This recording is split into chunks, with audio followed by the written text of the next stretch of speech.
This evening our subject is the hero mythology of the Nordic people and the Germanic peoples. And this is really a very large subject because it divides into a broad group of legendary and lore, almost any part of which could constitute a complete discussion. We will try, however, to establish certain broad patterns, and each individual will be the better if he fills in some of the material himself. There is no group of symbols that so quickly suggest interpretation or are more stimulating to the imagination and ingenuity of the thoughtful person. The Nordic mythology probably originated in Asia and was brought to the Scandinavian area by a Scythian prince called Sigi. This migration, which included a long trek across most of Europe, was accomplished sometime probably from 1 to 5 centuries before the beginning of the Christian era. Some places a little later. The dates are unobtainable.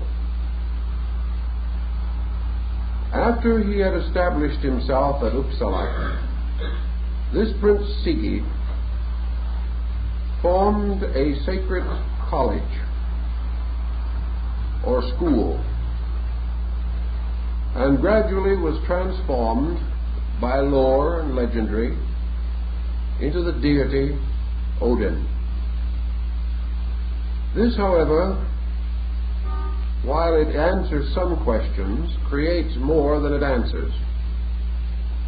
For we know that at a comparatively early date, possibly as the development of the ritualism of a religious system required, the story of Odin took upon itself cosmological and universal implications, and whatever roots or foundations may have been historical were soon lost or totally obscured. The Nordic rites and mysteries and legends are contained in these great poetic works which we call the sagas and the Eddas. They are magnificent examples of literary achievement, rich in wonderful metered verse, deep, wise, but in their present forms not especially ancient. The compilation of these works from oral tradition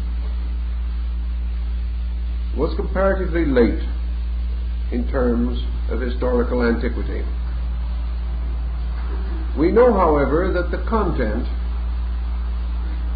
was of very much older inception. And then gradually, this lore and legendary migrated into the Teutonic states and established itself firmly along the course of the river Rhine.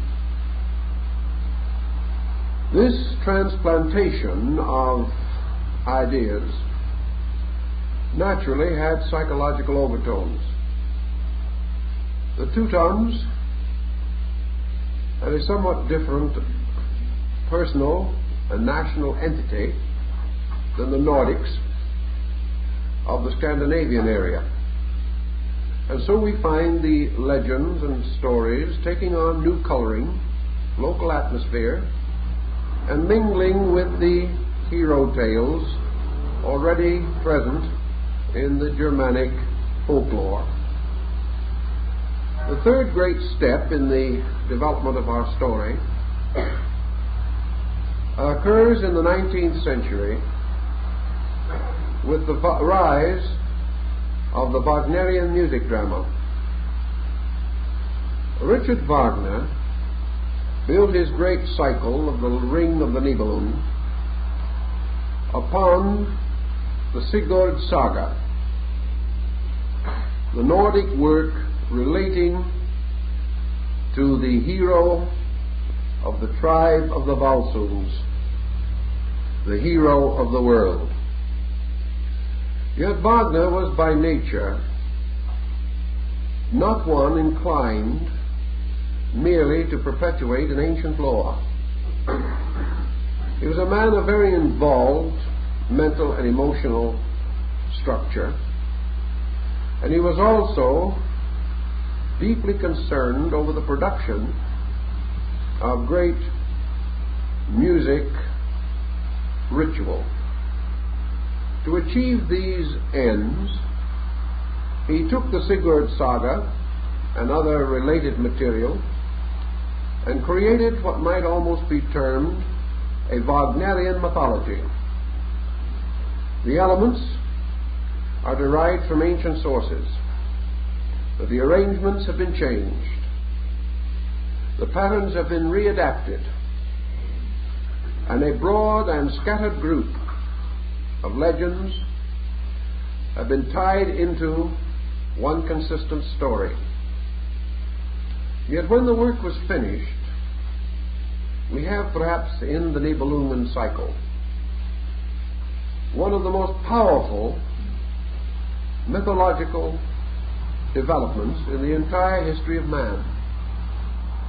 Wagner gave us a new mythology, deeply involved in his own convictions, but with some evidence within it that it is far more than merely the ingenuity of a great artist. Wagner, in some way, captured a spirit, perhaps more effectively than the old bards, and he brought it together in one of the most unique compositions of meaning that has ever been assembled. And he strengthened and integrated this entire pattern with his music, developing a philosophy of leitmotifs, or recurring musical themes, by which he supplied a musical key to each step of the unfoldment of his story. In this, then, we have almost a new mystery ritual, and those who have seen the complete structure of the ring cannot fail to recognize a symbolic work that might almost be considered equal to the great Eleusinian mysteries and rituals of Greece or the Osirian cycle of Egypt. What has not apparently, however, been generally considered is that Wagner had as his aim the creation of a Teutonic scripture,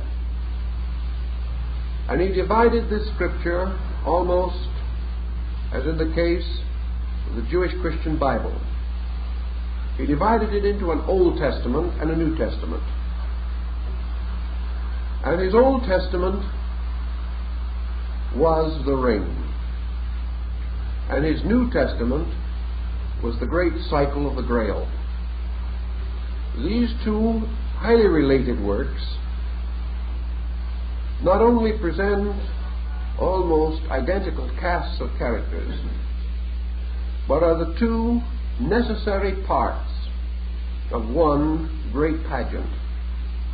The pageant that begins with the building of the wonderful house of the gods on Valhalla and ends in the temple of the Holy Grail on Montsalvat in northern Spain. The solemnity and sublimity of this cycle is obscured for most persons by the weight of the music development and by the long hours of listening and watching that are necessary. but they are most repaid if we have the patience to go through with them. Thus, in developing our story this evening, we're going to sort of crisscross between the three groups of legends in an effort to determine, if possible, certain relevant and valuable elements. We're going to have something to say about the Odin of the sagas, something about the Wotan of the Rhine, and also something about the Wotan of Wagner. For these are all different entities, although presumably the development of one concept. Our concern primarily this evening is the story of the descent of the world hero. And in this case, the emphasis is strongly and clearly indicated in the Wagnerian cycle and also in the great Sigurd cycle. For Sigurd is Siegfried, the hero of the world. Yet in bringing these related elements into one brief pageantry, Wagner has given us numerous important analogies and helped to tighten the picture, tighten the story for our use. Assuming, as we must, that the roots of the entire theory are in Asia, we are not therefore surprised to find that the universe of the sagas and Eddas is an Asiatic universe, brought into being by the same general patterns and forces that we find in the great Puranas and the creation literature of the Hindus. There are three worlds. There must always be three worlds. And in the Nordic ritual, these worlds, as in nearly all other great religious systems, constitute a spiritual universe, an invisible causal creation, or state, a vast diffusion of power, a diffusion which later becomes more or less involved in the music of the Rhine, which constantly recurs in the Wagnerian cycle and is forever telling us of the vast patterns of space that lie behind the manifestation of things. The second universe is a universe of mind, and this mental universe is between the superior and the inferior creations. This mental universe is the servant of spirit and lord over matter. And there is a world, a mortal world, a world in which human beings, particularly the tribe of the Volsung, struggle against strange and involved fates and destinies. And the entire plan of creation is circumscribed by a strange melancholy that tells us that all that lives must die, all that is born must fade away. The gods and the heroes, the great and the small, the good and the bad, must be swallowed up, ultimately, in the twilight of the gods. It is a very nostalgic theme, and yet moving with the solemn grandeur of ritual, unfolding like a high mass. It commands our attention and consideration from the beginning. Over the whole vast mystery broods the eternal spirit of All-Father. All-Father, formless, actually nameless, without boundary or limitation, simply forever there, forever observing, never interfering, forever permitting, never denying. By his own immense and incredible silence, confounding both gods and men. For even the greatest of the immortal mortals, and the mortal immortals cannot know All Father, nor cannot know His will. They may bear upon their lances and their spears the runes of sacred wisdom, but the mystery of allness, of the beginning and the end, of the endless ring that goes on, producing worlds from itself and returning them to itself unto everlastingness. This is all in the mystery of All Father.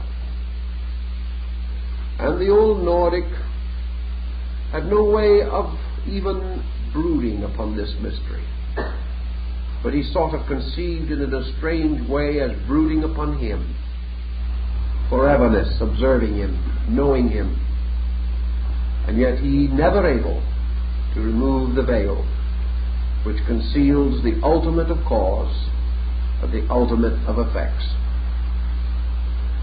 And in the nature and being and time of All Father, which goes on and on and on, forever and forever, there is a vast abyss, and the depths of this no man can touch, and the substance of this no man can understand. It was like some strange cosmic fjord, cutting deep into the infinite belowness of things. For this is what the German mystic Böhme later called bis and abyss, time and eternity, nothing and all. And with the same broad brush that mythologists are always permitted to paint with, this abyss was bounded upon one extremity by great cliffs of fire, and on the other extremity by great cliffs of ice. And this fire and this ice, these were forever combating together, so to say, for the heat of one and the cold of the other, caused a vast mist to form in the great abyss. And this abyss was somewhere in the infinite nature of All Father. And the fire was the fire of All Father, and the cold and the ice were also His. For He in some way was master of light and darkness, heat and cold. Some have suggested that these ancient peoples were trying to work with the concept of the duality of electricity and magnetism, polarization in space. We cannot say, but it certainly sounds as though they were thinking in that way. And from all time, there were also great giants. For there were giants upon the earth or in the worlds of those days. And those at the north were the giants of ice, glistening and gleaming with bodies made of glaciers.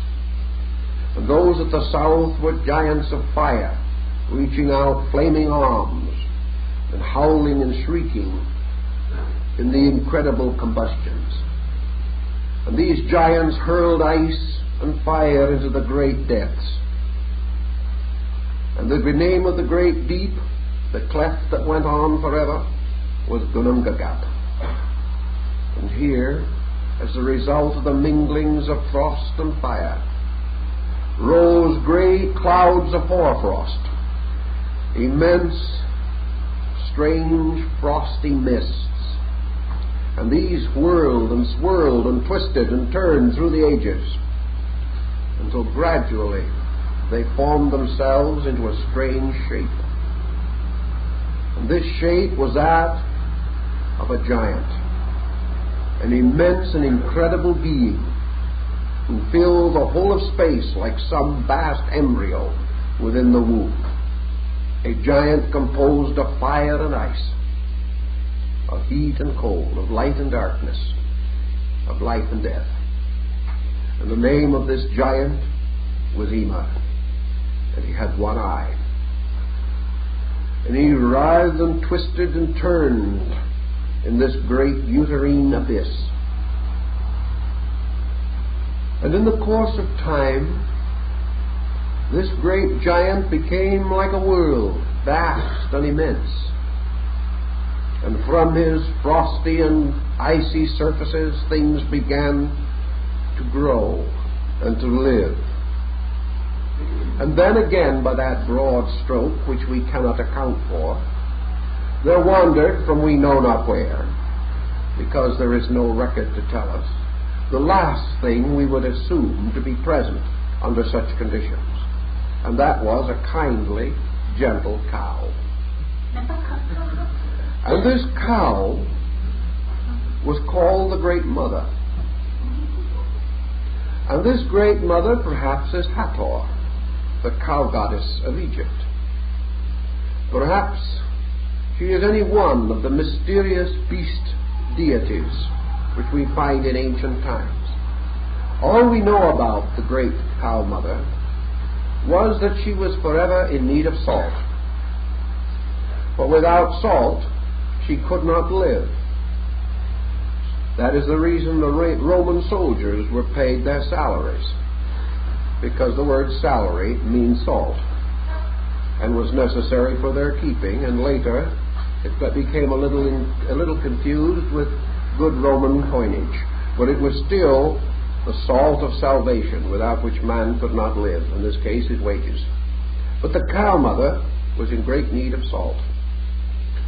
And so while she was wandering around upon this strange frosty body of Ymir, seeking salt, she began to lick the ice. And with her great moist warm tongue she was seeking salt. But instead of salt, she licked out of the ice 3 sleeping gods who had been resting there from no one knows when. And the most important to us of these gods that was brought out of the ice was Odin the All-Father. Not the supreme being, not the great one, but the first of the gods. And Odin, with his brothers who were also licked from the ancient ice, turned upon the hoarfrost giant, their eternal father, Ymir, and slew him. And from the body of Ymir, the great primordial being, these gods fashioned the world. And they fashioned the world by raising up the skull of Ymir and formed of it the bowl of heaven. And they also then called upon 4 little elemental dwarfs to come to their assistance: Ordri, Sudri, Nordri, and Vestri, from which we have north, east, south, and west, and they placed these at the corners of the skull to hold it up. Then they took the body of Ymir and they formed the earth. And they took his hair and they made vegetation. And the body began to rot. And out of the rotting of the body crawled all kinds of living things, tiny lives, living out of putrefaction. And these slowly populated the earth and grew and increased until they became species and tribes and ultimately races of beings. And in this great world that was formed from the body of Ymir, they took his eyebrows and they put them around the edge of the world so that men would not fall off. And they called this great flat disk which they had fashioned Midgard. And in order to further protect everything, the gods placed around this the Midgard serpent, a great serpent that dwelled in the bottom of ocean, an ocean extended from land to the eyebrows of Ymir. And in the bottom of the ocean was this great serpent, who was as large and long as the distance around the earth, so that it remained forever with its tail in its mouth, the symbol of the serpent of eternity.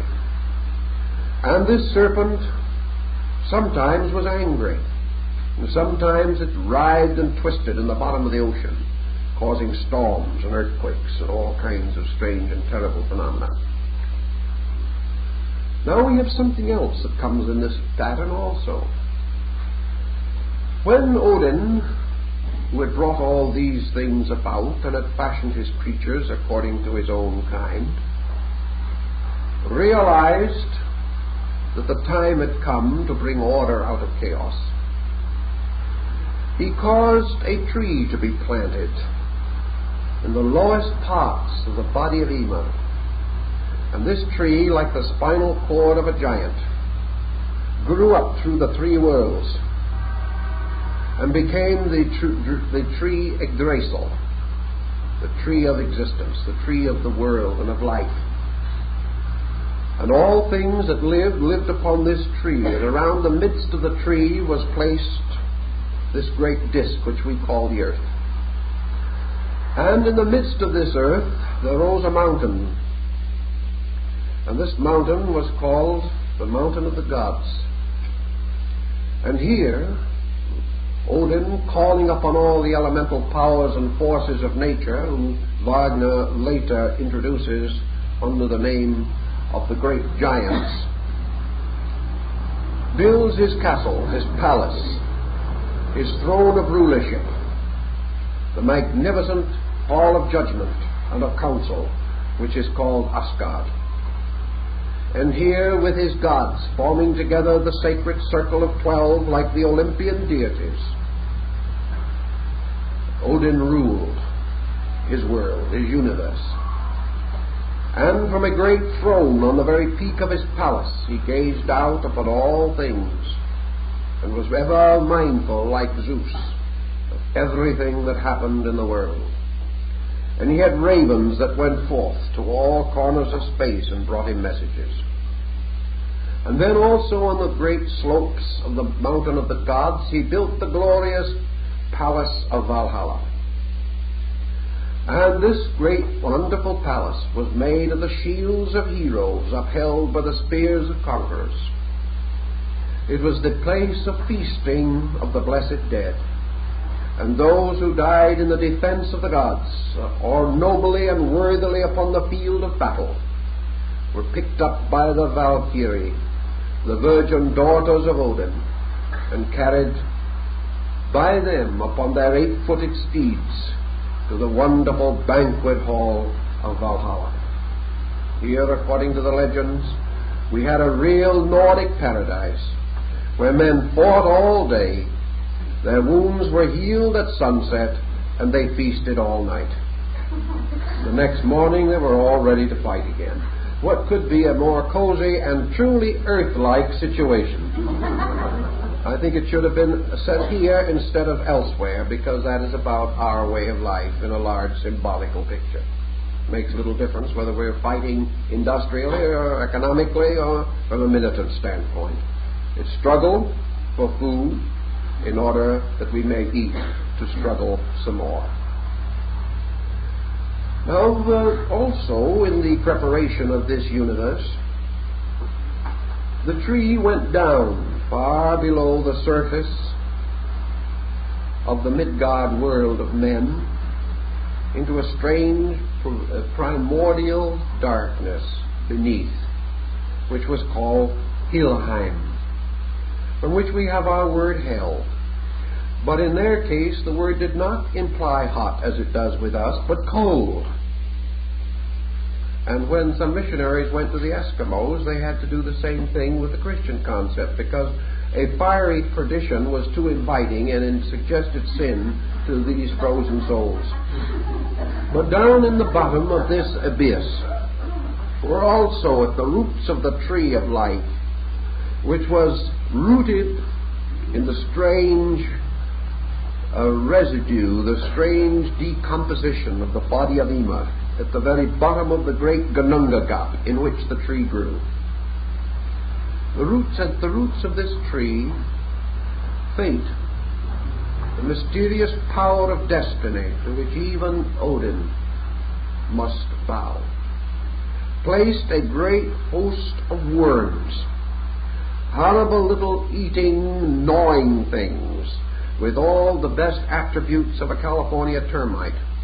The purpose of these worms was to gnaw through the roots of the world tree, kill it, and destroy it forever.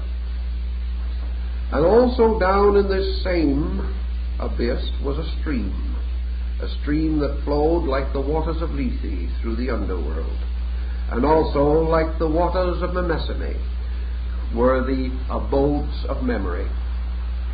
And this stream poured into a pool, and this pool was under the keeping of a strange ancient god of fates, a god so old that, inconsistent as it may be, he was not included among the creations that Odin made, even though Odin was supposed to have begun it all. This god was nothing but a huge face, a strange, immense, melancholy, icy countenance, gazing forever out over the rim of the pool which he guarded.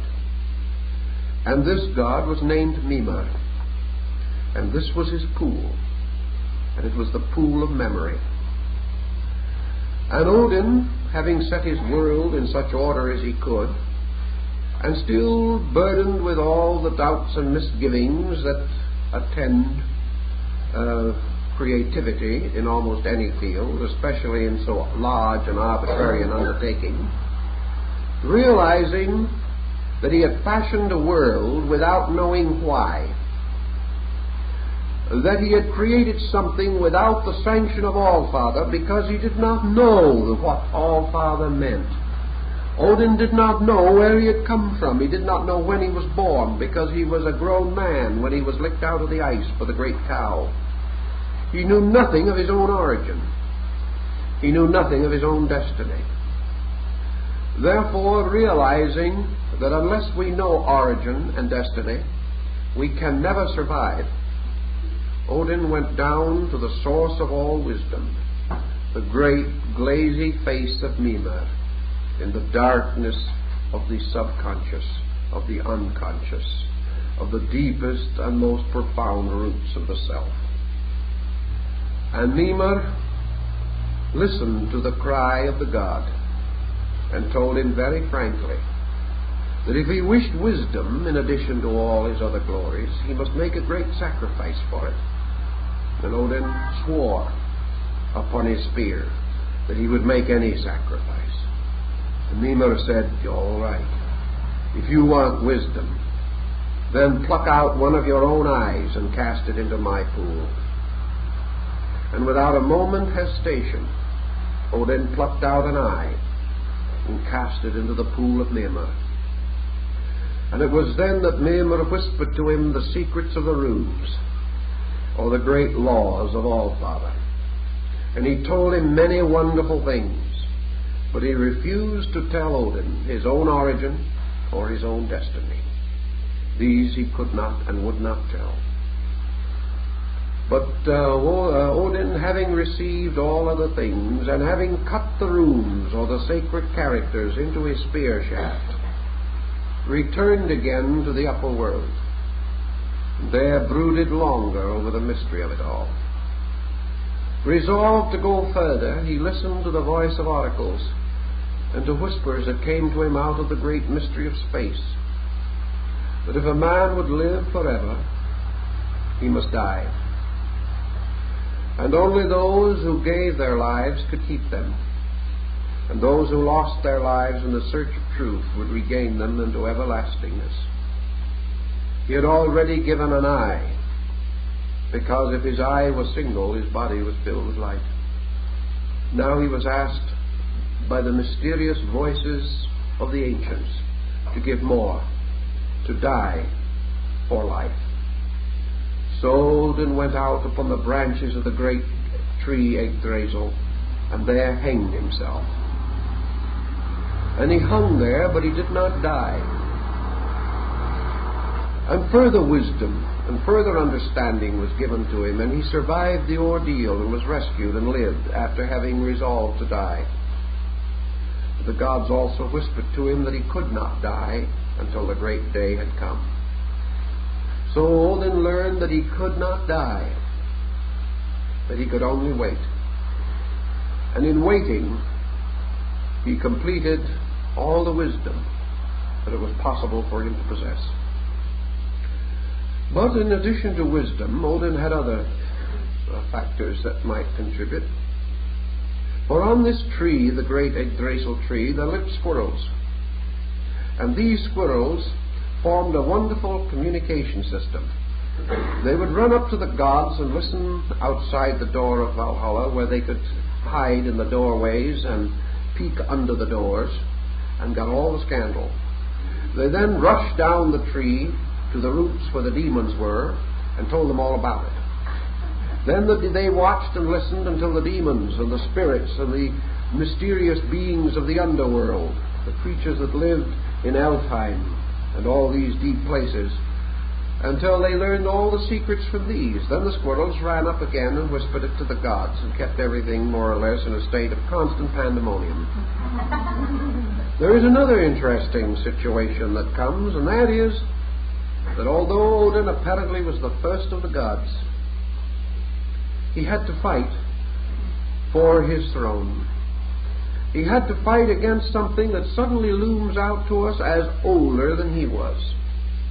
For somewhere in this mystery, there was a still more ancient deity.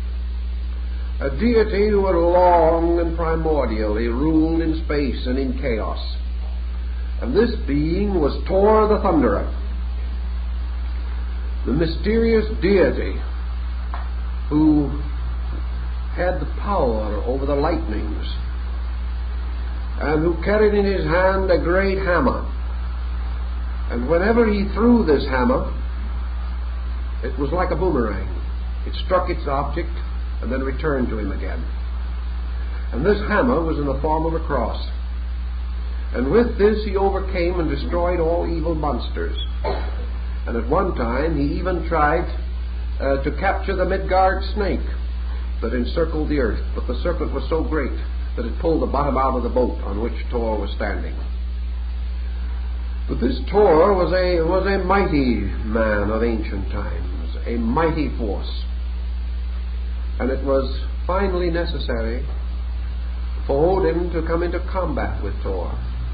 He did not destroy him, but by the power of the runes and of magic and of the wisdom of Mimir, he overcame Thor and accepted him into his order of gods. And Thor became the faithful servant of the new order of deities. By this time we begin to see that the universe is more or less in order. And we see Odin presiding over the great council. But also we observe, even in these early days, that tragedy is ever near. In order to build his great castle at Asgard, Odin had made a pact with the giants. He had promised to give them a great treasure, the goddess of beauty. But when the palace was finished, he broke his word and did not do what he had promised.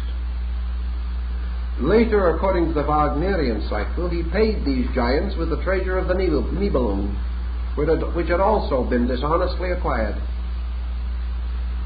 And Odin came under a curse. And this curse gradually descended through ages of time, because an evil thing had been done. And this evil of broken honor would ultimately destroy all of the gods and their world and everything that pertained to it. Now, in order to keep the wonderful world of the gods happy and beautiful, Odin created out of himself another deity, his beloved son. And this beloved son was certainly the Christ hero of the Nordic peoples. He was called Balder the Beautiful. He was happiness, joy, peace, love. In all things, he was the ideal of everything that was different from the strange, rugged, old gods who had sired him, because he believed in song and music and art. He believed in poetry, and he was forever shining, and his head was surrounded with light, and his light brought peace and joy to men and to the whole world. And in the time when he was created to meet the evil things, Odin went to every living creature upon the earth and bound them with an oath that not one of them would ever injure Balder the Beautiful. Not a rock would permit itself to be thrown upon him. Not a tree would allow a branch to be fashioned into an arrow or a spear to injure him. Not a human being would touch him. Everything was bound by an oath. And Odin was very confident that perhaps he had outwitted this strange, morbid destiny that hung over. But destiny is greater even than the gods of the Northland. For in his great pact with life, he had asked everything and everyone except one. And he had failed to ask a little branch of mistletoe that grew high on another tree. He had asked the tree, but he had not noticed the mistletoe. Now it was obvious that such a circumstance was very humiliating to the mistletoe. So that instead of being happy with everything else in this voluntary agreement, the mistletoe developed a grudge. It would have been perfectly willing to have agreed, but was very, very unhappy because it had not been asked. And it was later that Loki, the adversary, that evil spirit that is forever present, the god of fires, the backbiter, the cynical one, the Mephisto of the divine group, that Loki should discover this fact, and to revenge himself upon Odin, he caused an arrow to be fashioned of this mistletoe. And he placed this arrow in the bow of Hoda, the blind god. And he pointed the arrow because the blind god would not knowingly have done this, but he was blind and did not know what he was aiming at. And as a result of that, this blind god slew Balder the Beautiful. There is another legend to the effect that everyone fired arrows and stones at Balder as a game because they knew none could touch him. And then Loki insinuated this arrow into the game and thus brought about the death of Balder. There are many legends, but this is the substance. Balder the Beautiful died.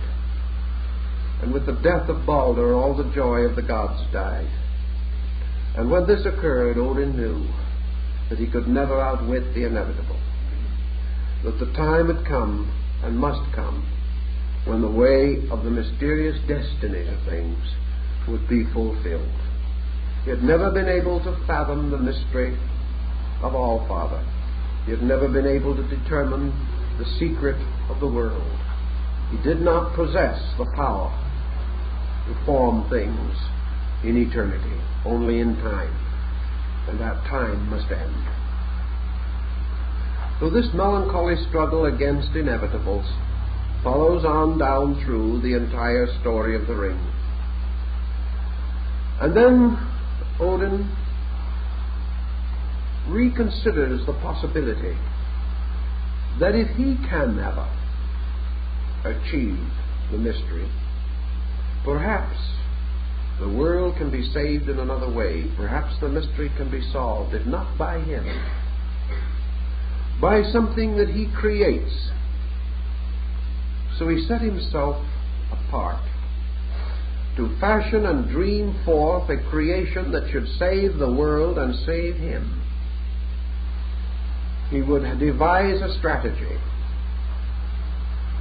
and he created in his wisdom a people set aside to do his will, a chosen people.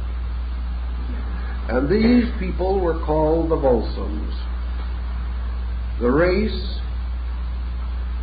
that was fashioned by Odin himself, bred from his seed, and was to produce, as from the tree of a race, as its final fruit, its final harvest, the hero of the world. Now, Odin believed that when Sigmund and Sieglinde came along, that Sigmund would become the father of the hero, or might even become the hero himself. But again, strange powers of fate intervened. Because Sigmund and Sieglinde, brother and sister, fell in love with each other. And as a result of this incestuous union, the great goddess of law and virtue, Odin's wife, demanded that Odin destroy his own children for having broken the laws that were upon the runes, or upon the spear inscribed with runes. Broken-hearted, Odin was forced to prevent the very thing which he had sought to attain. But Odin had thoughts, and these thoughts had wings. And of these thoughts there was born his beloved thought, the thought which is himself. Brunhilde, the goddess of the Valkyrie. And in Wagner's opera, Wotan speaks to Brunhilde as his other self, as his own real thinking. And he sends her as his thought in disobedience, and causes her to save the infant son of Sigmund and Sieglinde, and to take him away and hide him, because he was the heir to the Volsung. He was the last of this great line, and he must become the hero of the world. So was born Sigmund, who was truly a widow's son, posthumously born, who knew neither his parents nor his origin, nor his destiny, any more than did Parzival in the second part of the cycle, the Grail cycle, who, when asked of his ancestry, could reply only that his mother, Herzeleda, was the sorrow of the world. And so Siegfried, or Sigmund, lived, brought up by a Nibelung himself, brought up by a little dwarf.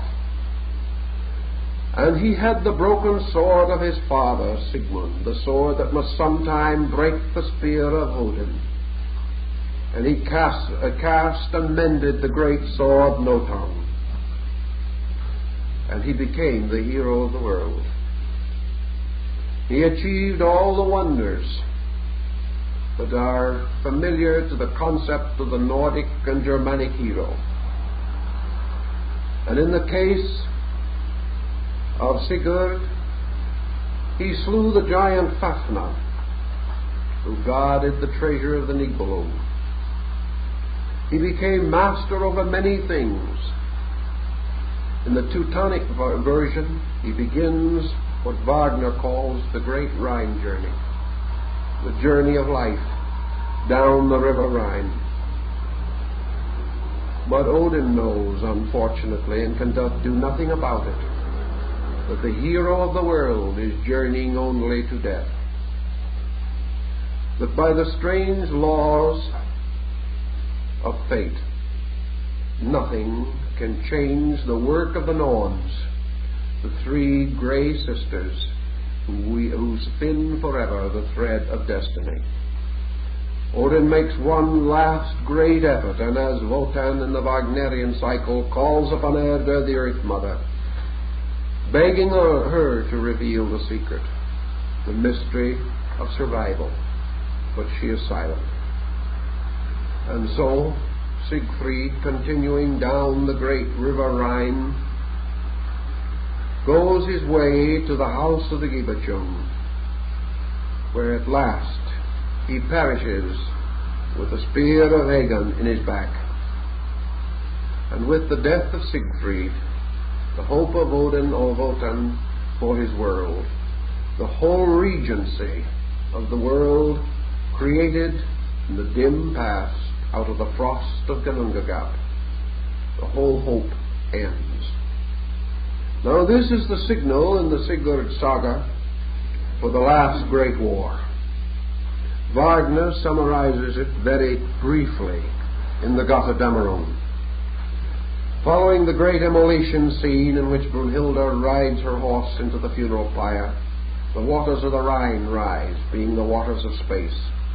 We hear the second theme of the Rhine maidens, and we see them capturing the ancient ring from the drowning Hagen and carrying it back again to the mysterious abode of the gold of immortality in the depths of the Rhine. Then the waters rise and the universe ends, but the waters do not quite reach the sky. The temple of the gods falls, but there is one mountain peak that survives, and in this mountain peak there hides a man and a woman. And when the floods subside, they are the new Adam and Eve. And with the gods who are gone, the old order passed forever, these two are fruitful and replenish the earth, and the gentle pastoral world of man as we know it came into existence. So much for the Wagnerian termination. For the Sigurd Saga, we have a much more dramatic termination. Odin, at the end of his dream, realizing that with the death of Sigurd, the great hope of the Nibelung, the great hope of the Volsung is ended, becomes part of a very intense climactic drama that begins to unfold. First, Odin realizes that the moment of the Ragnarok is at hand, the day of the dissolution, when the armies of light and darkness must meet upon the great plain of battle to fight or survival, when the gods and demons, when life and death must come in the great Armageddon. And so Odin and his gods, his aces, his deities, draw themselves up before the great palace of Asgard, and as they watch the pits of perdition open, from Helheim and all the distant places come the monsters. The Midgard serpent rises, fire belching from the sea. Loki, long prisoned in the earth, bursts his bonds and comes raging with flames upon the field of battle. The spirits and souls of the dead who have passed to damnation appear riding in ships made of human fingernails. The saga, the legends become more and more strange until finally comes the great battle itself, the heroes paired off against the villains, each one slaying his enemy and at the same time slaying himself. And in the very heart of the battle, at the very heat of it, the earth begins to shake and quiver. The worms, gnawing at the roots of the tree of life, have gnawed it through. Yggdrasil tree with the three worlds falls back into the abyss of space. Gods and demons, heaven, earth, and hell vanish away forever, and nothing remains but the mist and the great gap in space and the strange, mysterious, ever-brooding presence of All-Father, who is neither pleased nor displeased, who is neither satisfied nor dissatisfied, but simply remains forever, observing, knowing, and silent. In substance, that is all we can do at the moment with the outline of the legend. Now we've got to go into certain parts of it. But that gives you perhaps some little concept the way some bard might have spent an evening telling fragments or elements of the story. Naturally, we've had to abridge them and leave out many important and relevant parts. But anyway, this is to a degree the spirit of it. Now, what do we have actually when we are dealing with this? We have the problem of many worlds and many levels and many planes brought together in a strange composite. Obviously, from all the accounts, the world of Odin and his gods, the world that passed away in the Ragnarok, is not the physical world we know. Actually, Ragnarok, while it might have some historical, geological relationship to Atlantis or something of that nature, does not basically mean a catastrophe or cataclysm that took place in the material world. Perhaps even the sinking of Atlantis has another meaning also. Perhaps this submerging of a great empire has something to do with the submerging of consciousness, that it is a vast psychological symbol and not merely a factual incident, although it may have foundations or be tied, as most legends are, to some appropriate factual circumstance. Odin is never born. He comes out of the ice. He is awakened from sleep by the heat of the cow mother licking the ice. We apparently have in Odin the concept of universal mind. Universal mind, which is the demigod, the immortal mortal. Mind can solve every mystery except the mystery of itself, and has remained in this condition ever since. Mind can rule matter, but it can never fathom the depths of consciousness. Mind can order everything inferior to itself, but cannot order itself. Mind can give man a knowledge of all environmental things, or all things which may be weighed, estimated, and polarized. And the world over which mind rules was polarized by the struggle of the frost giants and the flame giants. And so perhaps ruling as regent over creation is this universal mind, which was not born, but was released from sleep, or ice. This ice is not so different from the Egyptian use of the symbol, because ancient peoples found that ice was a preservative. Much earlier than the Roman Empire, fish were brought hundreds and thousands of miles across land by being packed in ice for the amazement and entertainment of Oriental monarchs and Roman emperors. Men knew the principle of refrigeration, and they knew that ice preserved. Therefore, in a strange way, the cosmic suspension, which they recognized in this Nordic land, that creation was periodic. It was a great wave that came out and retired again, like the ebbing and flowing of the sea. And after the day of manifestation was the great night of suspense, or suspension, in which everything remained unchanged or immovable, or was preserved, or caused to float over the abyss like Noah in his wonderful ark. And this thing, everything held as though in a strange fantasy, in a strange grip of sleep, seemingly represented the ice, which like some archetypal structure held things unchanging, undiminishing, until they were released again. The cow mother, of course, represents nature, or the principle of natural emergence. And nature itself, apparently by these people, was assumed to be the power which brought forth intellect, or released the mind from sleep, probably because nature ultimately produced those kinds of forms in which mind could express itself or be released into manifestation. Thus nature releases mind by building bodies, refining faculties, and making possible the manifestation of an intellectual power. So Odin is the demiurgus of the Greeks, the Zeus, or the Jupiter of the Latins, not the supreme deity, but the regent of a world, a level of existence. And Odin occupied this middle distance. And Odin, as mind, moving upon the face of chaos, broke it, destroyed it, and fashioned cosmos from its remains. Thus mind brings order out of chaos. Mind destroys the sleeping giant of matter. Mind releases the energies that are locked within it.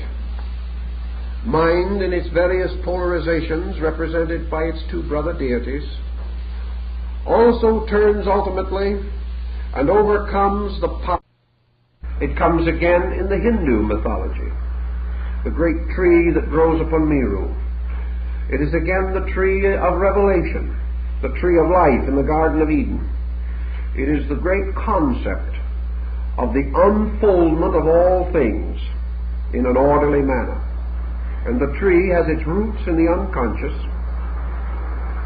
It has a certain superconsciousness above it, represented by the palace of the gods, and it has its middle distance, or man's normal consciousness. And it places, therefore, the abode of man twixt heaven and earth dominion wielding. It causes man to be in a moderate zone, a temperate field between the superior and the inferior unknowns. And also it produces within man the concept of evolution, because in some mysterious way the temple of Asgard, with its palace of the heroic dead, is also the New Jerusalem, the great temple of Olympus, the gods upon Meru, and the Buddhist sanctuary of Shambhala. All these are symbols of that which is to come at the end of the great war of life, those places to which the heroes go. And of course the Nordic heroes, dying on the field of battle and picked up by the Valkyrie and carried to Valhalla. These hero tales relate to the adept tradition, and those who have achieved the conscious service of the mysterious world mind that guides all things. Now this world mind, in the process of growth, unfolding as it has through the great stream of life, has discovered, for example, that it must sacrifice an eye in Mimer's pool, because it must achieve concentration. It must unite itself. It must have single purpose. It must see all things singly and with internal apperception. It must also pass through a certain death that it may live. And it is interesting that Odin should have been recognized by the Romans as equivalent to their Mercury. And both Odin and Mercury were often regarded as gods of thieves, because the thief so often ended hanging on the gibbet, in the same way as Odin hanging on the tree of life. Also, we know that the legends of Odin gave rise to the story of the Pied Piper of Hamelin. The Pied Piper was originally Odin, who mysteriously drew all the children with him into the mountain, and it closed forever. All these legends, like the legends of the great huntsman, and all these stories have their origin in the same tradition. Odin, therefore, proceeds through all of the various procedures and developments of mind.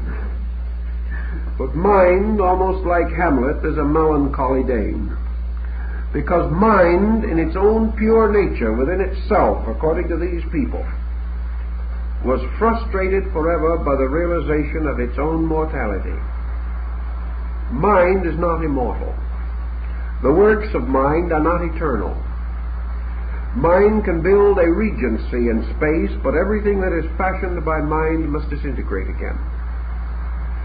And the struggle of mind to become conscious is represented by the struggle of Odin to achieve to the knowledge of reality. Now for Mimir, and by the sacrifice of an eye, Odin gains something. He gains the mystery of the runes. And the runes are universal law. Through concentration of his resources, through the increasing penetrating power of one pointed reason, by science, which may be the one eye of reason, or the mind, man has gradually learned by degrees the laws governing nature. He has explored nature step by step, and inscribed upon his lance the runes. and has used these as the basis of fabricating laws for the rulership of his empire. In other words, he has copied his own ways from the ways of nature. And he has the power to master such knowledge as he may gain from the underworld, because the only deity with whom he could converse was the ancient crystal face of Mimer. And this face of Mimer, of course, is the reflecting face of nature, in which man may learn the mystery of everything except himself. That he may not learn. Mimer is the mirror which every thinker holds before his own mental eye to see the reflection of himself and call it truth. This mystery is unfolded in great detail along the way of our story. So Odin stands forth as a kind of hero. Odin and Moses have something very interesting in common. Moses was permitted to come as far as the mountain of Moab and there look across upon the promised land, but he was not permitted to enter because he had disobeyed the Lord when he had been angry with the rock and when he had broken the tablets of the law. Therefore it remained for Jehoshua the son of Nun to lead the children of Israel into the promised land. And Moses saw the land from afar, and lay down upon the hills of Moab, and was gathered unto his fathers. So Moses, although he led the children of Israel as a great lawgiver, having upon the tablets of the law those very laws that were upon the rune spear of Odin, having walked as the friend of God, was not permitted to enter the promised land. Well, who was? Jehoshua, which is the original name of Jesus, the son of the fish, Nun meaning fish. So we have a strange, mysterious analogy there, that someone else beside Moses, the hero of the world, by prophecy, must lead the children of Israel into the promised land. It is the same with Odin. Odin could not perfect the creation, even that he had fashioned himself. He needed the breath of All-Father. He needed the supreme sanction of deity, but deity was forever silent. It never spoke. It never answered. It never revealed itself. And yet, strangely, Odin knew it was present, because he felt something which was symbolized by the Norns, the endless winding thread of fate. Fate that was as much an enigma to the mind as it was to the rest of mankind. And Odin fashioned from himself Balder the Beautiful, representing the highest and most noble parts of the mind. In fact, Odin began in the experiment of Balder to create the concept of the psychic self, or the world soul. But Loki, the power of perversion, the animal instincts, caused blind Hoda to drive the mistletoe arrow and destroy this first abortive concept of soul, because excess destroys soul. And Loki, the god of fires and passion, was excess. Odin, however, did not intend or would not give up entirely the great dream that he had. So he began the ingenious development out of himself of a great order of living things. And these living things were to be the redeemers of himself. He created, first as an archetype, a concept within his own mind, and ultimately as a projection from himself, the heroic race, the race of the Volsung, the people who should carry on, who should save him, who should redeem him. And this race of the Volsung, according to the Nordic concept, must be considered as symbolizing pre-Adamite man. In other words, universal mind producing archetypal man.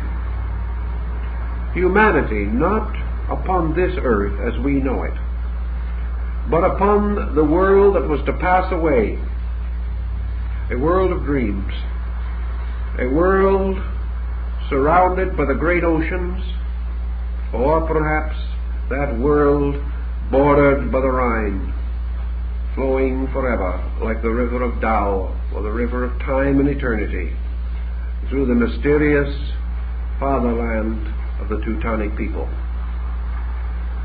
So the Volsung represent the creatures or the creation which was to produce the hero of the world, and the hero of the world, of course, is man. Man in whom mind has invested its greatest wealth and its most perfect treasures. And mind carefully, systematically proceeds to the production of what Nietzsche and Schopenhauer have distinguished as the Superman. This is the Superman also in the concept of Marx and Engels. It is the man planned by absolute mentality. The man who is the product of perfect skill. The man who is fashioned with absolute efficiency. But the man who carries within himself the inevitable death of himself. Because Odin, like so many ambitious parents, invested his offspring with his own dream. Because actually he created the race of the Volsung not for its sake, but to save himself, to preserve and perfect his own creation, believing that he could fashion a creature that could excel him and could do things which he was bound by obligation and oath that he could not do, but which he wanted to do. And he preserved this through his thought, Brunhild, who finally saved Sigurd, the last of the Volsung. But in this plan of his, he produced an incest. For these Volsungs became symbolically personified in Sigmund and Sieglinde, brother and sister who fell in love with each other. And she, running away from her lawful husband, broke the law of marriage. For these reasons, the great goddess of the home ordered Odin to destroy this couple who had sinned without knowing it, and who therefore carried upon themselves the blind guilt of Odin himself. But Siegfried or Sigurd was saved to become the mysterious power of the hero. And we study his achievements and the four worlds through which he moved and the four spheres of life which he conquered. For we have man now appearing as Lord of elements and of material worlds and of things to come, but man still psychological, man still archetypal.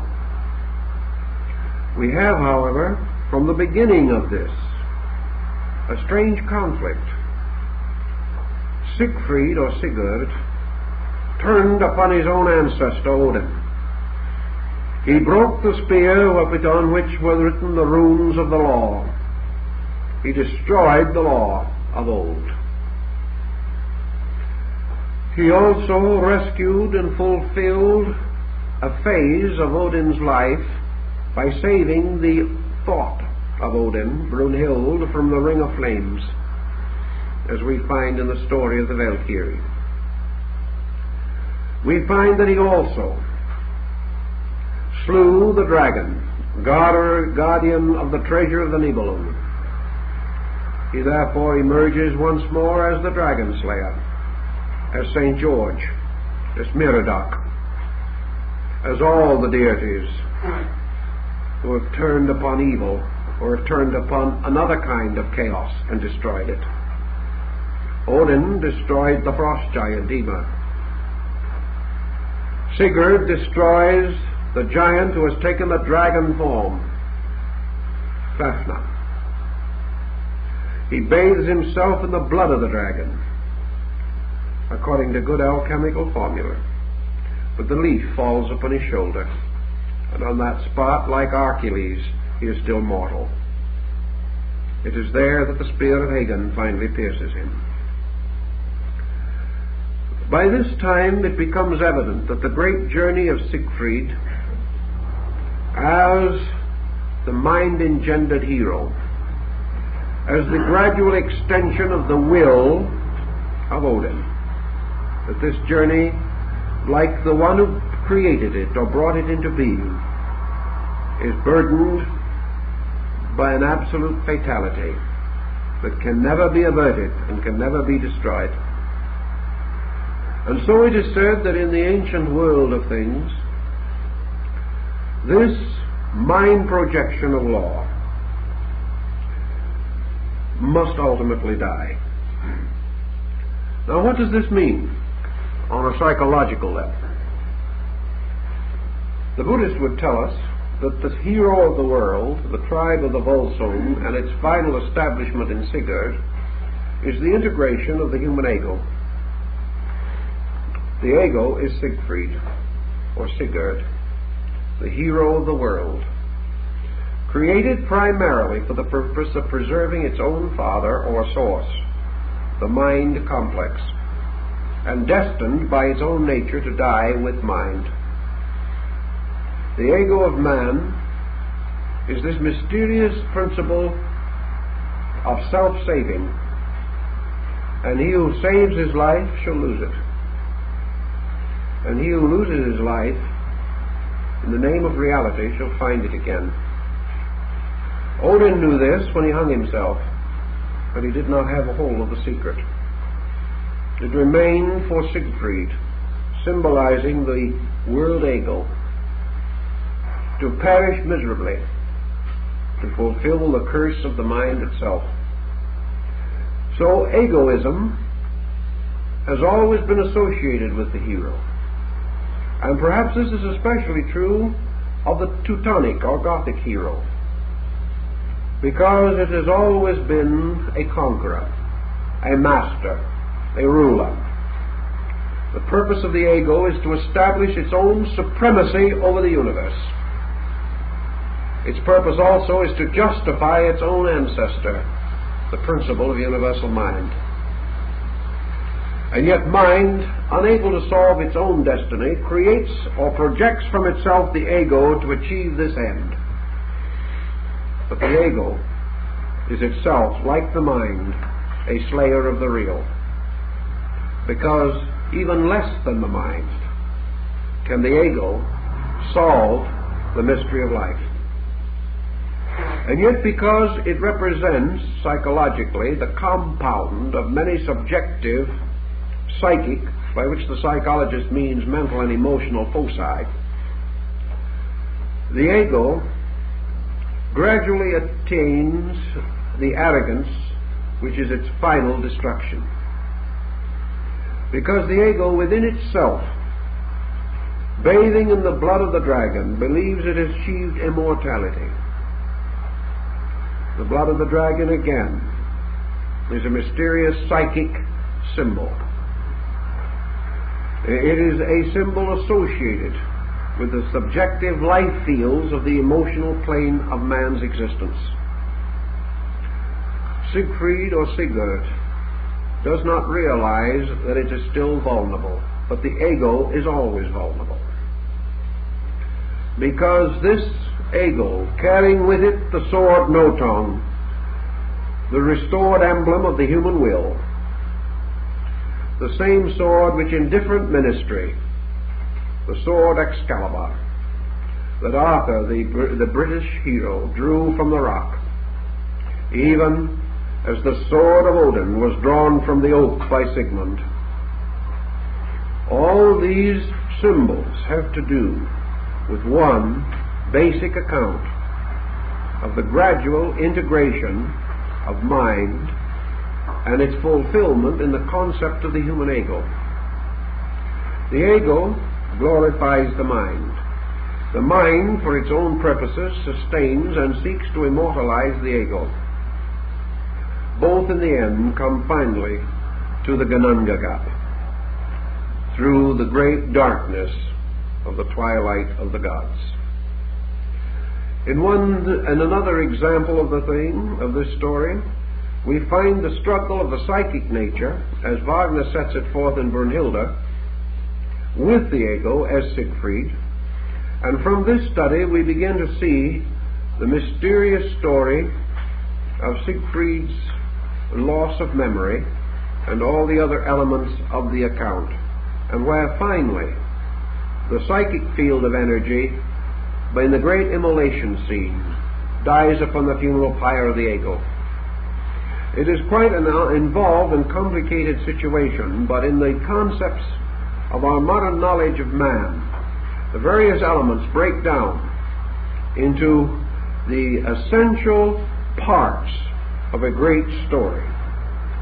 Ragnarok, the age of fire and gravel, represented in the Götterdämmerung, the collapse of the entire universe, has two distinct possible meanings. In the terms of ancient mythology, it implies perhaps the concept of the fall of man, for it seems to precede the creation of Adam and Eve in the Garden of Eden. Therefore we referred to it as a pre-Adamite pageantry. But it also may have a strangely mournful, nostalgic quality, reminding us, as perhaps Odin the mind inwardly knew, that the entire universe of mind and all that it engenders must, like an insubstantial pageant faded, leave not a rack behind. The world of mind collapses in space. And yet, we love it so. We are so addicted to it that we do not realize that perhaps this is the answer to the strange destiny which today is causing us to be almost as neurotic as our Nordic ancestors. The Norsemen in the days of the sagas and the Eddas were very sad about everything. And in the days of Odin, they were tragically sad, because they knew that a strange and terrible end hung over them. They did not know what it was or when it would come. We are feeling a little bit that way ourselves these days. Instead of worms gnawing through the tree of life, we suspect that certain worms operating in large laboratories have devised means of destroying the world of which we are a part. And they have done it with the mysterious power of mind. They have done it with the tremendous strength of ego, for they tell us, frankly, that all they are seeking to do is to advance knowledge. They are not seeking to destroy anybody. They are not responsible for use. They are only responsible for progress. This, perhaps, is a little the way Odin was thinking when he created the hero to take his chestnuts out of the fire for him. The ego, which was to bear the blame, was to be the scapegoat, and was also ultimately to redeem his own creator. And yet when the ego finally came face to face with Odin in the narrow gap between the mountains, Odin found that his own creation was not a friend but an enemy. And first of all, this enemy struck the very runes from Odin's spear with the sword which Odin had bestowed upon his father.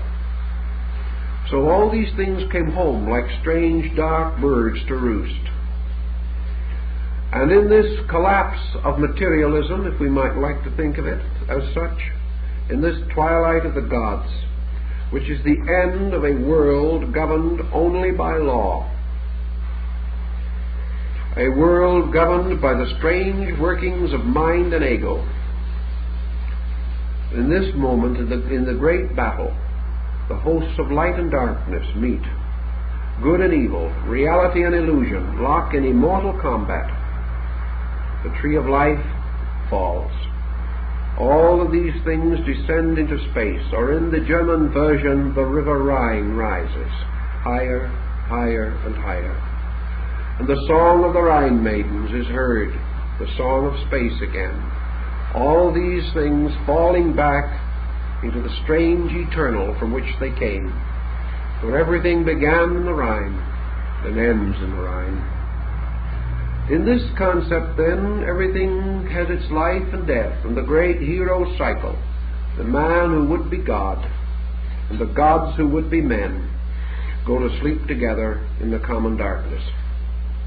In this account, after the battle of the gods and godlings was all over, two little human beings who had hidden in a cave came forth, and physical or human mankind as we know it came into existence, in a pastoral and beautiful world in which there were no longer either gods or demons, but a world in which there were gardens and flowers, and the curse of the Rhine gold, or the curse of the gods, no longer burdened.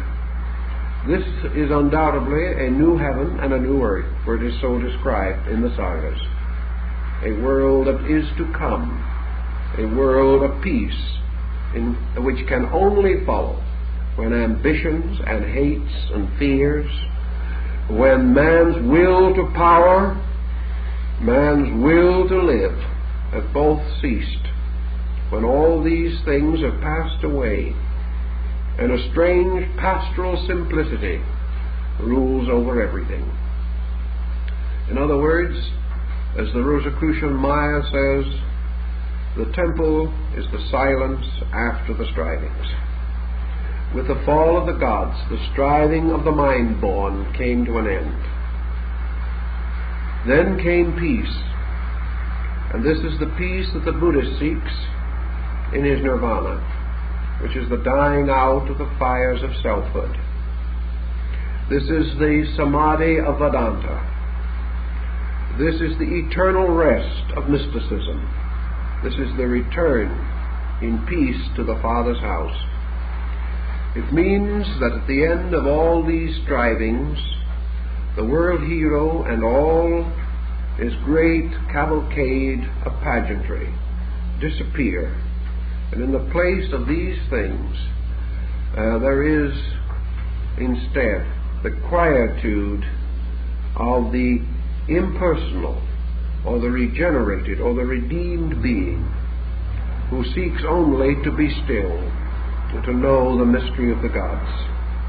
Then comes the further implication that it is only then that this creature that survives, in silence and in peace, standing alone in the great abyss of worlds, this being, silent, alone will know and hear the voice of the All-Father that Odin was never able to hear. Thus we have almost a statement of mysticism. We have the statement of blessed are the meek, for they shall inherit the earth, and that all things are reserved for those who have achieved peace. All the strivings of mankind, whether in the universe, in the great political institutions of society, or within the human consciousness itself, all strivings are a form of the last great war, whether it be Armageddon of Christendom or the Kurukshetra of the Hindus. It is the battlefield of light and darkness, the battlefield of hope and fear, the battlefield of all polarized opposites in a universe engendered by polarity. Man lives in it and dies in it, dominated by these polarizations. The time comes when he achieves equilibrium, and when he has so accomplished, the poles of himself die. Polarization ceases in equilibrium, and all that remains is the quietude in which the voice of eternity can be heard. So while the story is mournful, it is mournful to a kind of human being who, by his nature and inclinations, will never be happy until he rules someone else. He will never be happy till he has conquered, like some Hitler, the whole world. Hitler loved the Nordic myths, but he overlooked the part that the world hero died with the rest. He overlooked the fact that all conquerors, all great material organizers of that nature have ended on a funeral pyre, usually burned like the empires of old, with their people and all their worldly goods. The whole empire dies together. Now Wagner gives us a remarkable touch in this particular thing, because to a measure, as we have suggested, this ends the great cycle of the old dispensation, the dispensation that ends in man's supreme disillusionment. For this realization of the error of fallacy of mortal mind is the great disillusionment that must come to the Superman and to those who believe that might is right. And so we come then to a brief summary, which I would like to make, of a few sections of the second act of the cycle. And that is the great cycle of the Grail, as particularly set forth in Parzival and Lohengrin. The Parzival section, of course, with its tremendous division into the 5 acts which represent the 5 senses of man and the 5 races, is a tremendous statement of the second half of the story. In place of the hero of the world, we have Parzival, the guileless fool, the one who knows nothing, is nothing, knows not where he came from, why he is here, or where he is going, has no veneration or reverence for anything, wanders about only from the standpoint of the most superficial and inadequate motivation, journeying only by senses from day to day, and remembering only faintly that he too was a widow's son. This character of Parzival as the guileless fool, weak, purposeless, meaningless, and possessing no attributes of a hero whatsoever, begins the cycle of the creation of the true hero, who begins not in the conspiracy of God, but in the simplicity of innocence and childhood.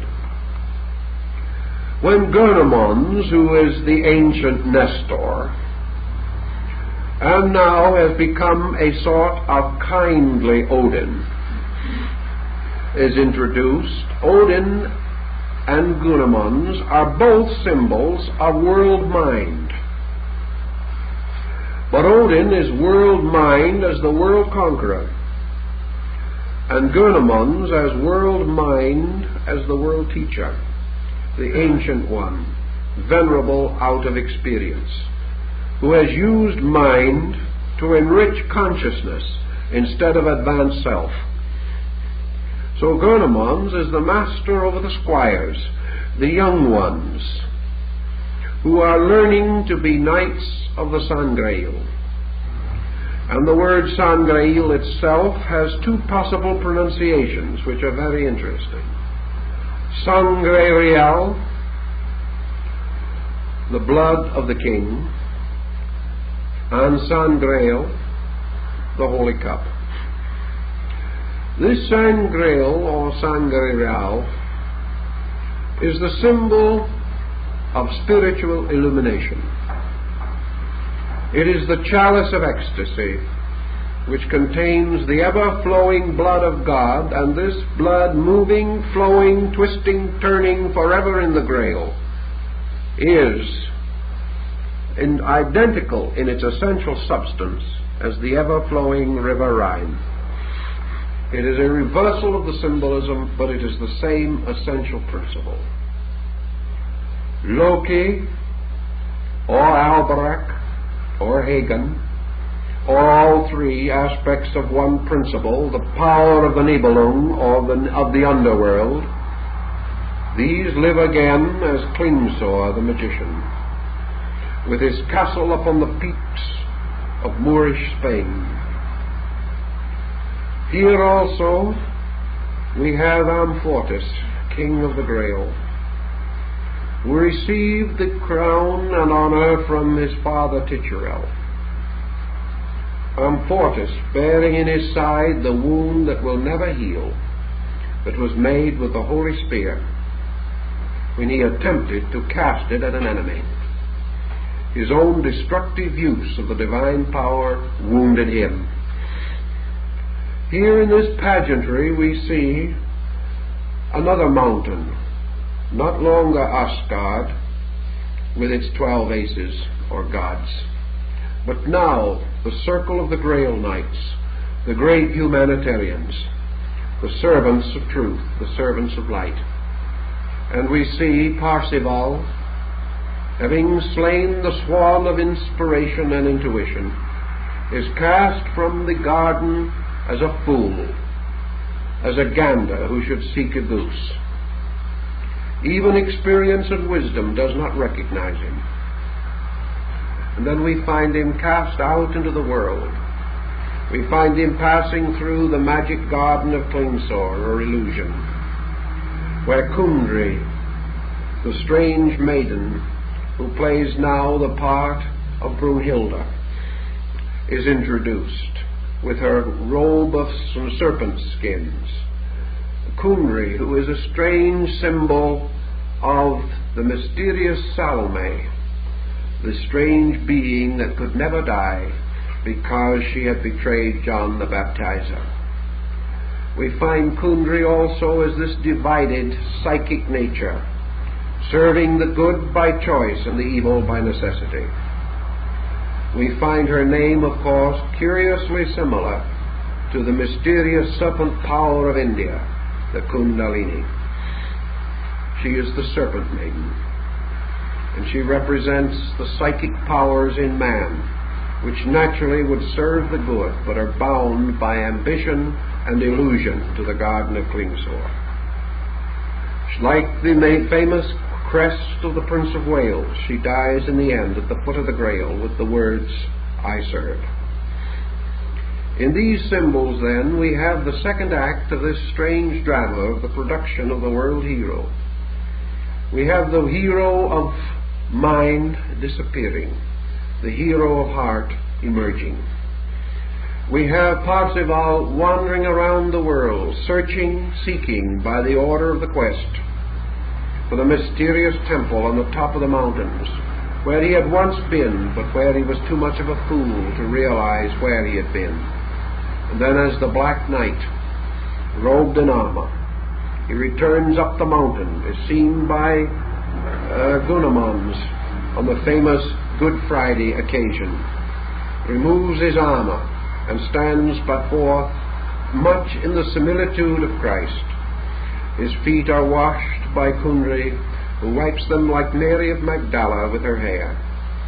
And then with the sacred spear aloft, Parsifal enters the temple of the Grail, touches the wound of Amfortas which heals, performs the elevation of the host, and becomes in turn King of the Grail. Now Wagner has done two very interesting things. In the old story of the Ring, he has brought in no Drota, no priest, no sacred person of earth. There is no mention of priesthoods or anything of that nature, because these things took place before there were priests, because they took place when the gods themselves administered their own world. And in Parsival, although this great sacred order is dedicated to the spear of Longinus and the cup of the Last Supper, these knights perform the Eucharist themselves.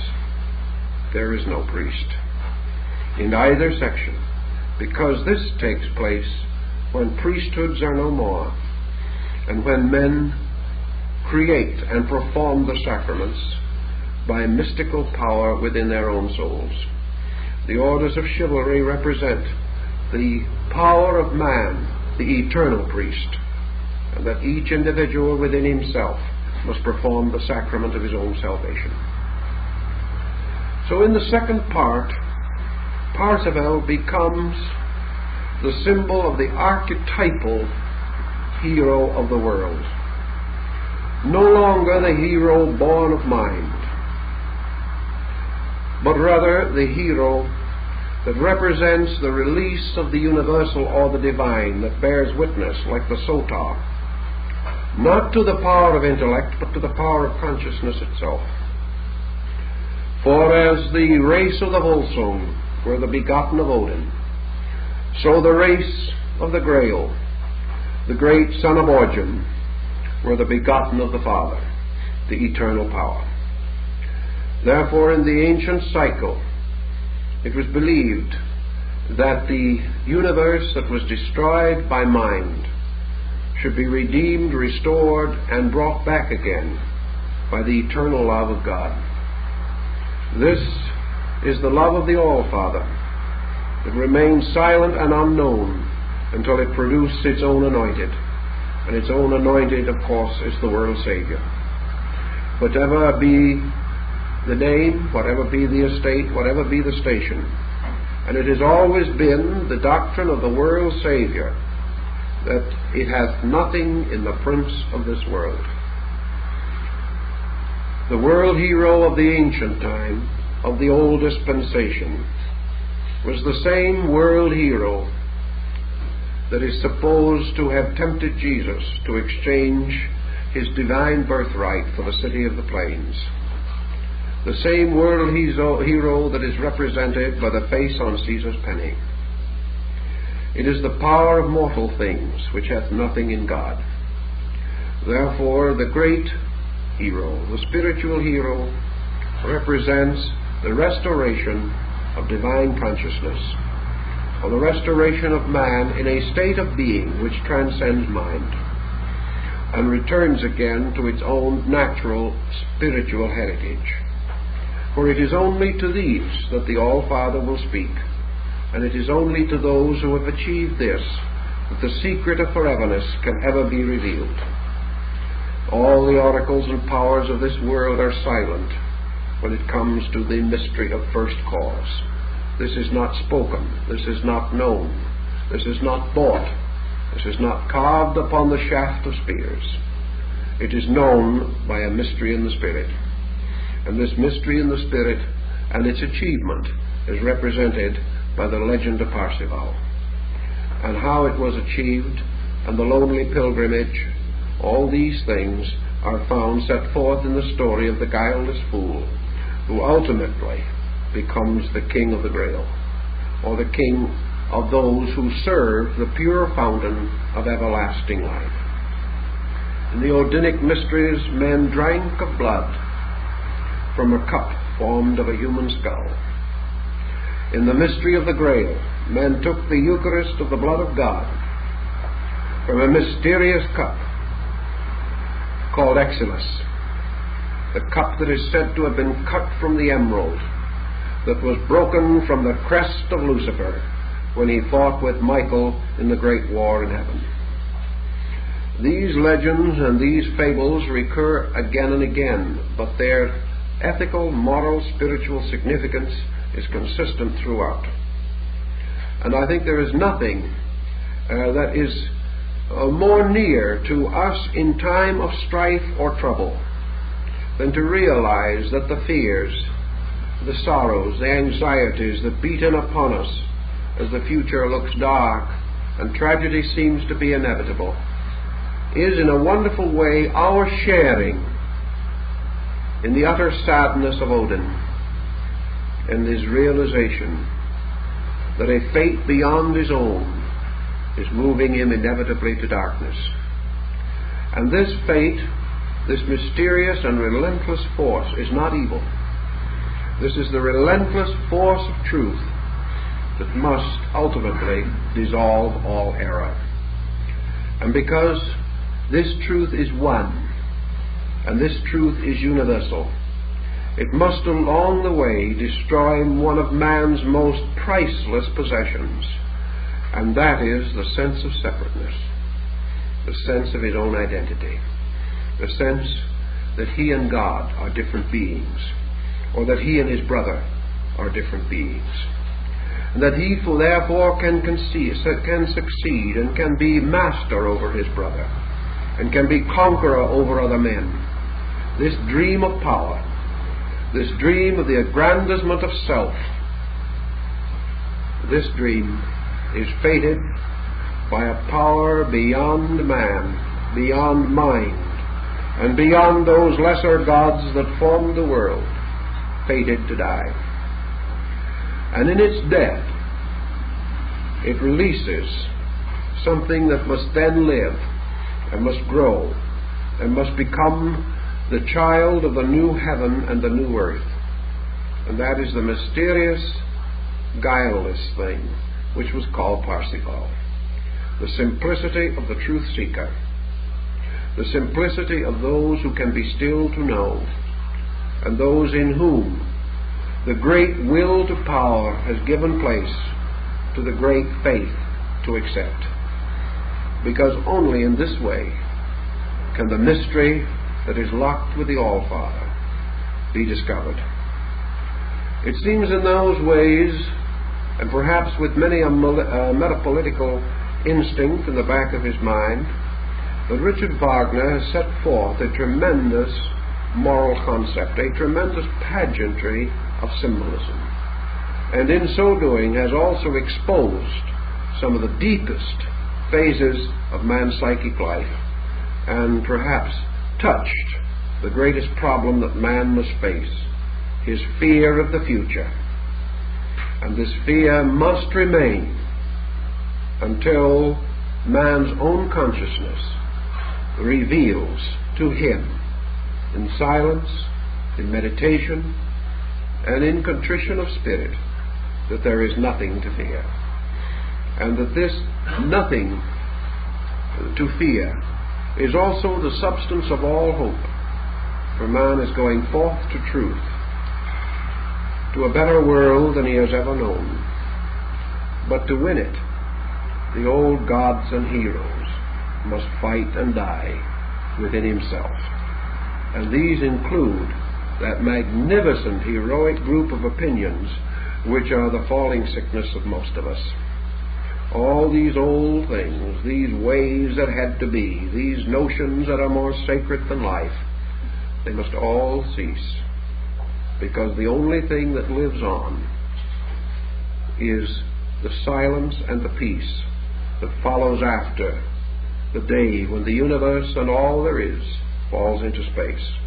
For when man's mortal universe returns to the abyss, then man is born.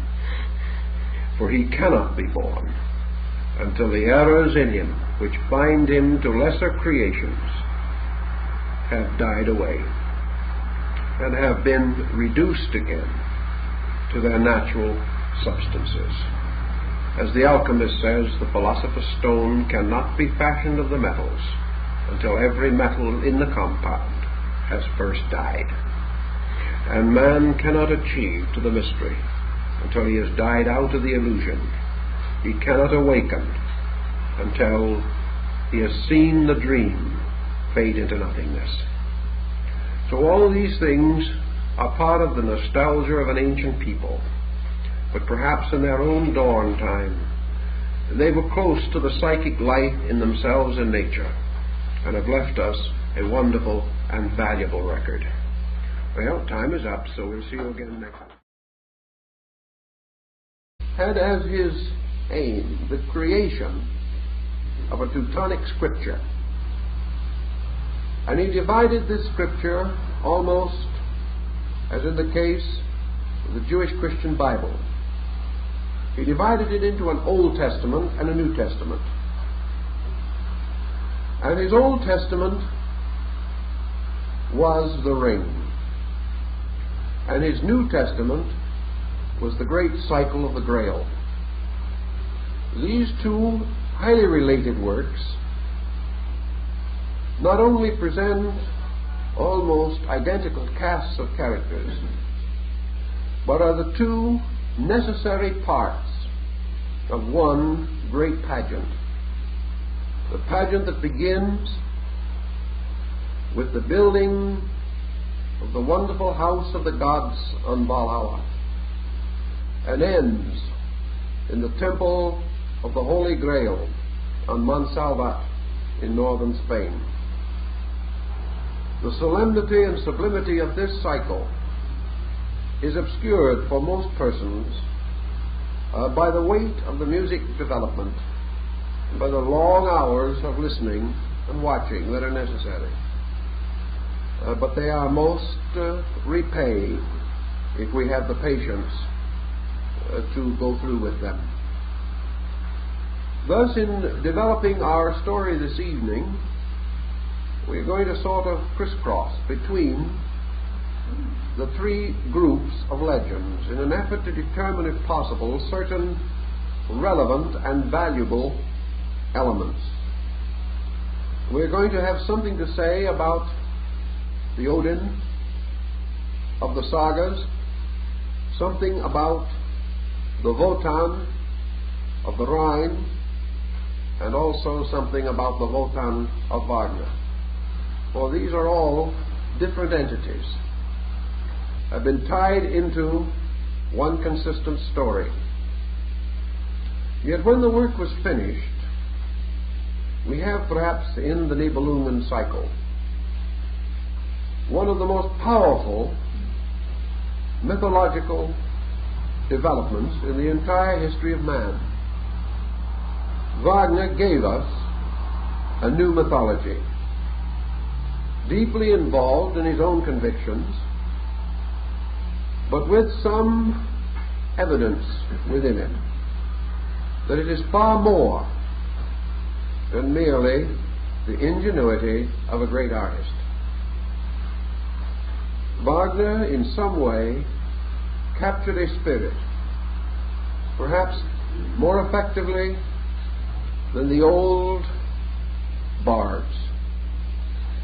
And he brought it together in one of the most unique compositions of meaning that has ever been assembled.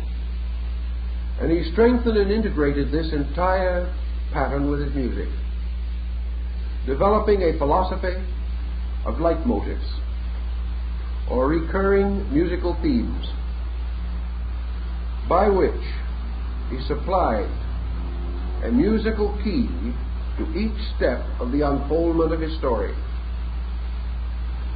In this, then, we have almost a new mystery ritual. And those who have seen the complete structure of the ring cannot fail to recognize a symbolic work that might almost be considered equal to the great Eleusinian mysteries and rituals of Greece or the Osirian cycle of Egypt. What has not apparently, however, been generally considered is that Wagner, the Teutons, are a somewhat different personal and national entity than the Nordics of the Scandinavian area. And so we find the legends and stories taking on new coloring, local atmosphere, and mingling with the hero tales already present in the Germanic folklore. The third great step in the development of our story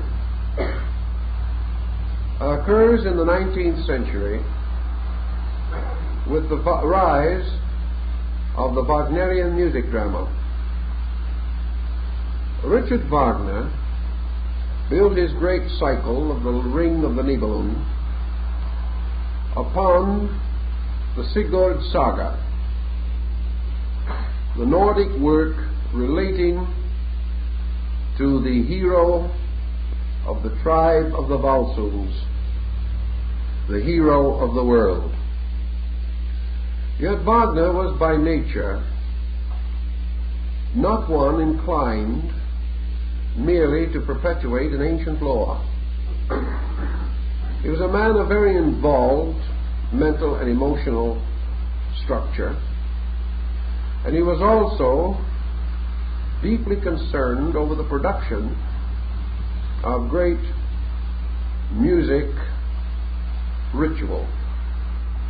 To achieve these ends, he took the Sigurd Saga and other related material and created what might almost be termed a Wagnerian mythology. The elements are derived from ancient sources, but the arrangements have been changed. The patterns have been readapted, and a broad and scattered group of legends or school, and gradually was transformed by lore and legendary into the deity Odin. This, however, while it answers some questions, creates more than it answers.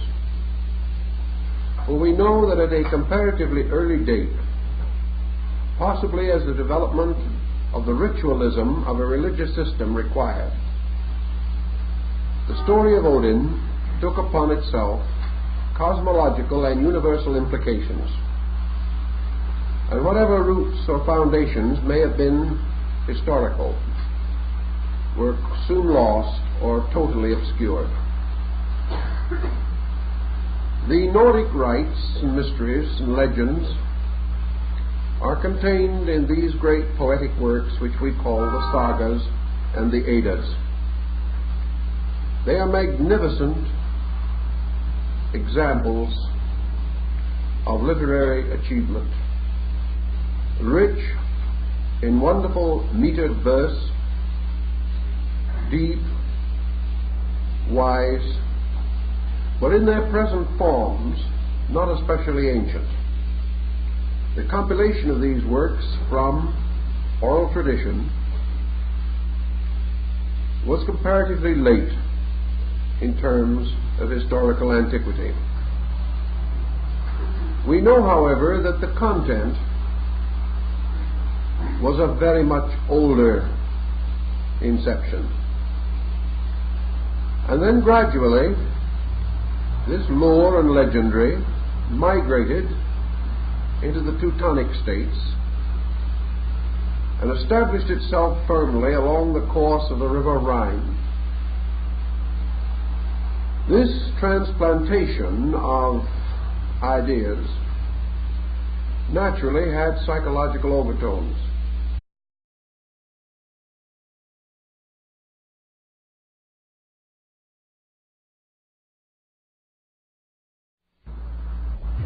This evening our subject is the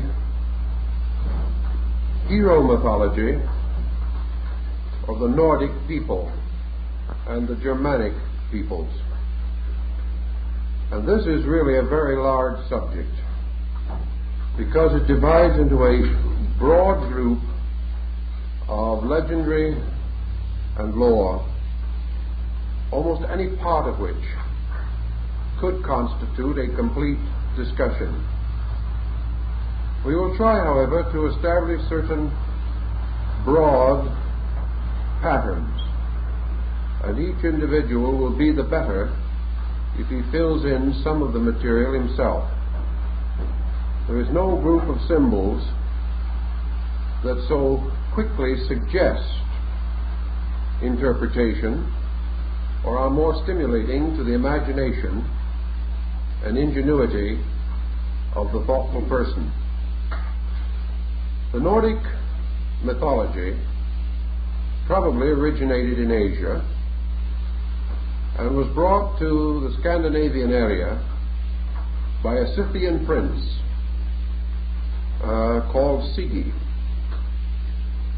This migration, which included a long trek across most of Europe,